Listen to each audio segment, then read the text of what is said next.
macam. Iya, bikin konten, bukan penegakan hukum.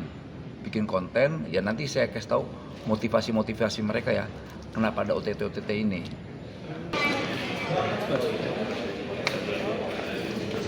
Kemarin kan KPK baru OTT lagi nih Pak Noel. Nggak tanggapannya Pak Noel? Kan mereka udah nggak ngomong OTT. Mereka udah ngomongnya di juru bicara itu ngomong penangkapan. Kapan? Artinya teori saya benar kan selama ini bahwa OTT itu operasi tipu-tipu. Mereka udah nggak pakai narasi OTT itu operasi tangkap tangan.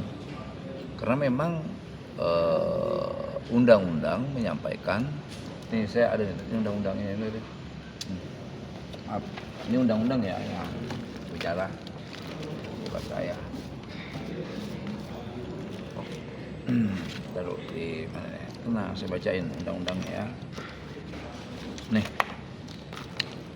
biar kalian tahu nih, maksud saya media juga punya peran untuk menyampaikan ke publik bahwa pasal 1 angka 19 kuhap lama itu sama tuh menyebutkan tertangkap tangan adalah tertangkapnya seseorang pada waktu sedang melakukan tindak pidana.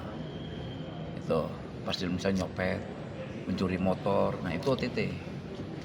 Ini sama, nah, akhirnya ini didefinisikan lagi di kuhap baru ya, pasal 1 angka 40.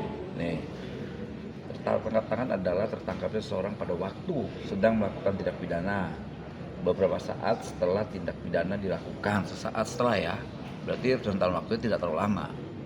Kemudian sesaat kemudian diserukan oleh khalayak ramai sebagai orang yang melakukan tindak pidana, misalnya copet, ranor, maling, nah itu.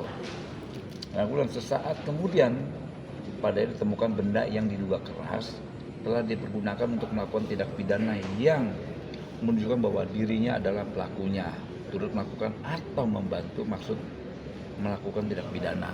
Ini yang bicara kuhap ya, bukan saya. Ini yang bicara kuhap.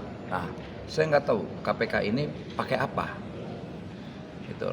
Atau mereka mendefinisikan sendiri atau seperti apa. Tapi mungkin mereka sekarang kan malu nih, makanya mereka sudah tidak lagi memakai narasi-narasi OTT yang akhirnya saya bilang. Jadi ke depan nanti kalau mereka mau dihargai sebagai penegak hukum, berperilakulah sebagai penegak hukum. Gitu, jangan sebagai konten kreator, YouTuber atau TikToker, jangan. Gitu. Jadi sebagai penegak hukum punya wibawa. Jangan orang dijadikan konten. Kita kan udah dihukum nih. Saya bertanggung jawab atas kesalahan saya. Dari pertama saya mau mengakui kesalahan saya. Pertama itu.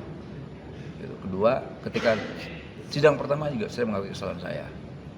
Tapi saya punya martabat yang nggak boleh mereka hina. Itu karena saya manusia, itu terkait HAM saya. Itu. Berarti kalau Bang Noel melihat kan KPK itu lagi rutin nih melakukan OTT, itu justru jadi ajang buat mereka bikin konten segala macam. Iya, bikin konten, bukan penegakan hukum. Bikin konten, ya nanti saya kasih tahu motivasi-motivasi mereka ya, kenapa ada OTT ini. Gitu. Motivasi itu berarti nanti dibuka di dalam sidang dong? Di sini juga boleh. Selesai kasus saya ini, saya mau menjadi pimpinan KPK. Saya mau jadi mimpin KPK atau seidiot-idiotnya saya jadi juru bicara KPK. Yang bisa merintah saya pengadilan, bukan juru bicara, apalagi komisioner KPK. Karena gini, KPK ini kan isinya orang-orang bocil, bohong, licik, dan liar. Gitu. Jadi jangan kurang ajar mereka. OTT sedikit-sedikit OTT. Ya, sampaikan ke KPK itu. OTT dikit-dikit OTT nipu semua, tipu-tipu, kalau tipu-tipu, titipan. Ya sampaikan ya. Siap, makasih Bang.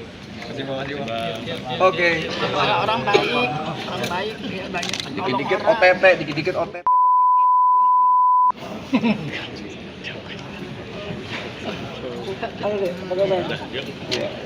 Fakta sidang kemarin Senin kemarin bahwa dari 5 saksi tidak ada satupun yang menyebutkan nama saya.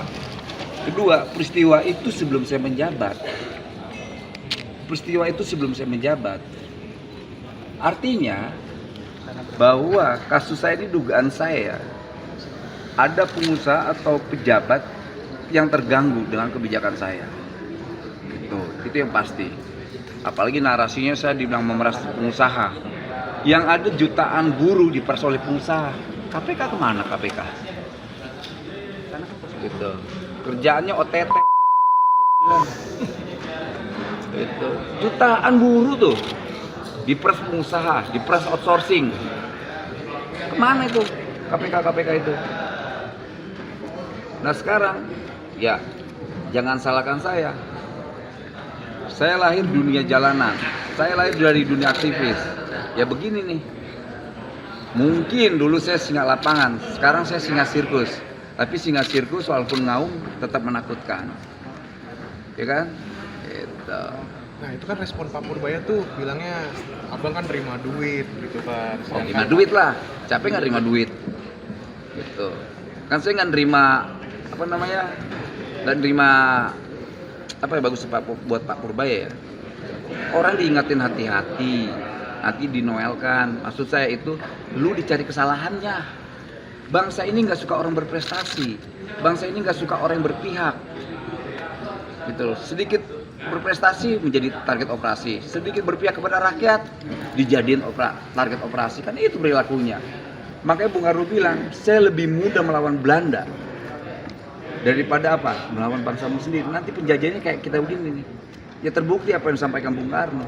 Lebih mudah melawan Belanda dibanding nanti melawan bangsamu sendiri. Cuma Pak Purbaya doang yang dinoelkan atau pejabat lain juga ada? Ada nggak bang? Iya. Pejabat semua. Siapa bang?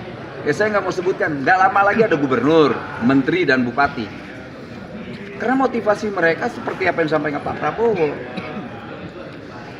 KPK gagal memberantas korupsi. Kayak kita gini kan bisa pencegahan. Kenapa? Kebijakan-kebijakan kita terkait misalnya praktek penandaan ijazah itu jutaan buruh diperas oleh pengusaha. KPK kemana?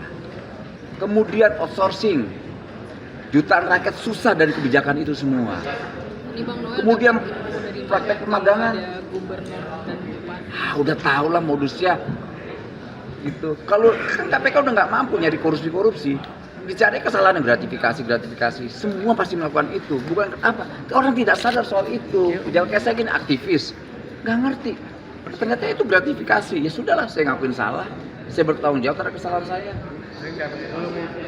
Saya gentle, saya mengakui salah dan saya bertanggung jawab terhadap kesalahan saya. Lalu apakah KPK berani jujur dengan tagline-nya? Berani jujur tuh hebat. Nggak berani. Berani nggak bahwa mereka selama ini OTT itu bohong semua. Ini undang-undang yang bicara ya, OTT itu tidak seperti apa yang dipraktekkan KPK. Makanya definisi OTT itu apa sesuai dengan apa yang dilakukan KPK? Tidak. Masa penegakan hukum dengan melakukan pelanggaran hukum? Gitu. Saran dikit bang buat KPK.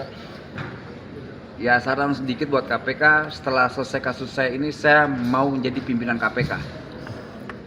Saya mau jadi mimpin KPK atau seidiot-idiotnya saya jadi juru bicara KPK. Itu cita-cita saya yang paling bodoh dan paling idiot. Jadi juru bicara KPK. Itu. Ya, thank you ya kawan-kawan. Oke, terima kasih bang. Oke. Hampir semua kasus OTT itu operasi tipu-tipu. Bang ke tengah aja kali bang. Ya, operasi tipu-tipu yang dilakukan para konten kreator yang ada di Gedung Merah Putih. Ya, nanti saya sampaikan ya setelah sidang ya. Setelah sidang ya bang. Iya. Mungkin pak warnanya dulu aja kali bang. Nanti kita sampaikan. Warnanya apa sih bang? Partainya bang? Warna dulu. Partai dulu deh, partai. Ormasnya dulu ya. Ya boleh. Apa tuh bang? Ormasnya yang jelas tidak berbasis agama. Oke. Kedua, partainya ada huruf K-nya. Lihat dulu ya, Q-nya ya. PKS bang. Enggak, saya nggak mau nyebutin dulu. Warnanya deh kalau nggak warna. Nggak boleh tahu dong. Mau tahu nggak? Oh, apa? Mau tahu aja lu. Kaknya di depan apa di tengah? Mau tahu aja, tarang aja. Oke, Kalau ormas bang? nanti sebab aja. Duduk sini dulu ya, belum di sini.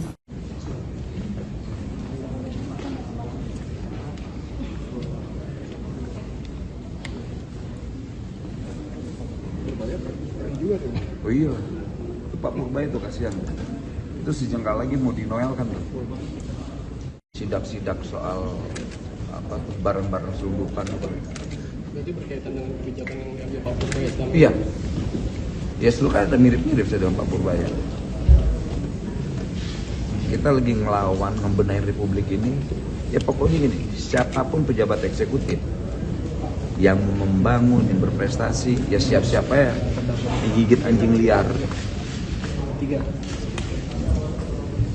Mengenal dapat infonya dari siapa? Ada dong.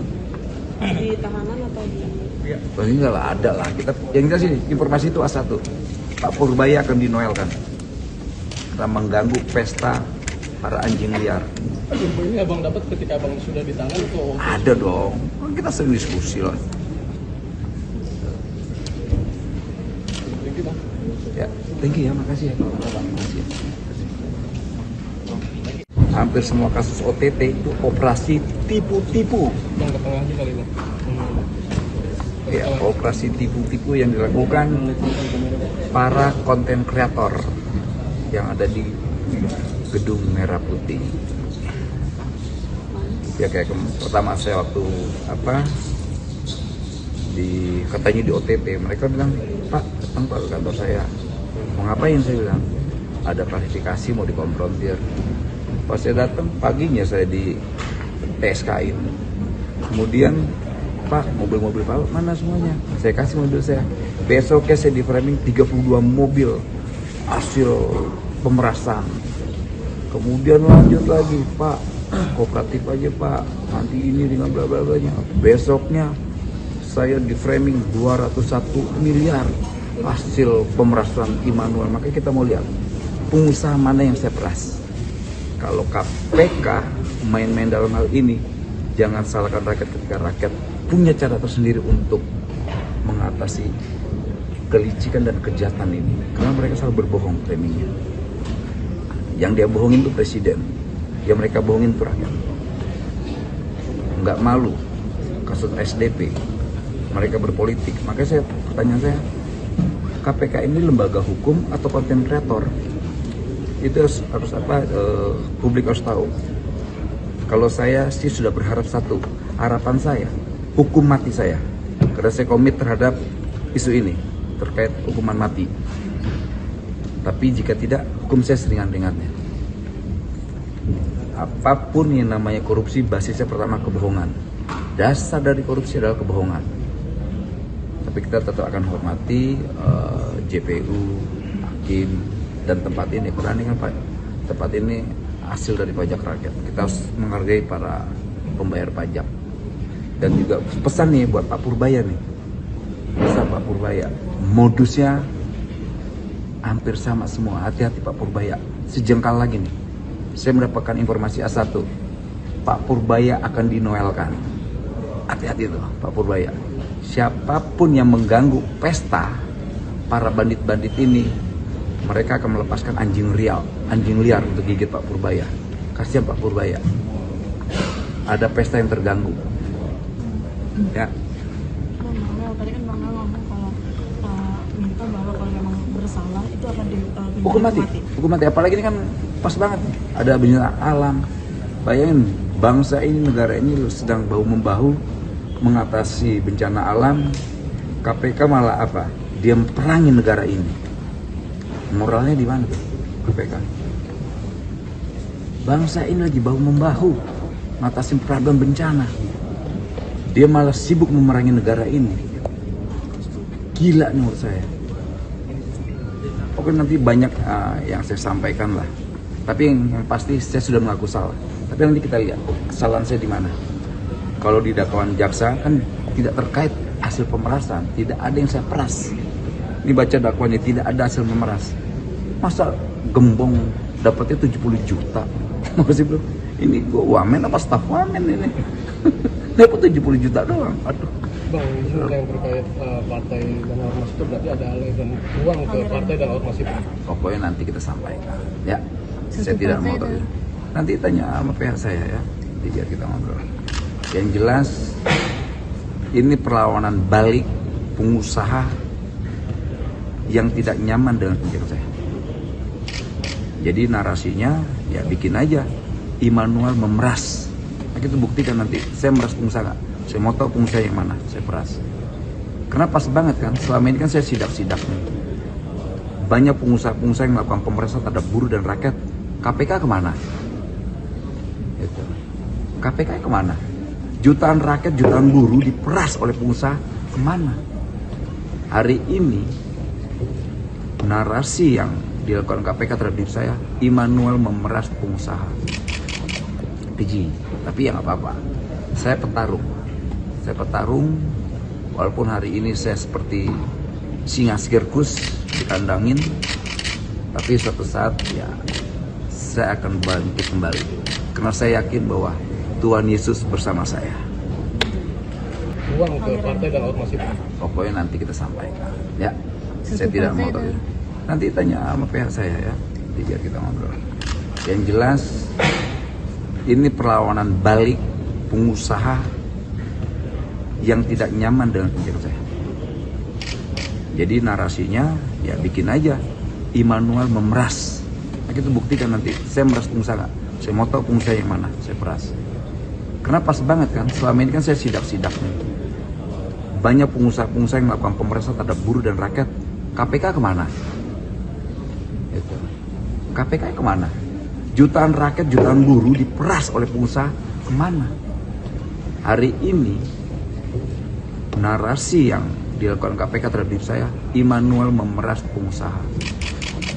Keji, tapi ya nggak apa-apa.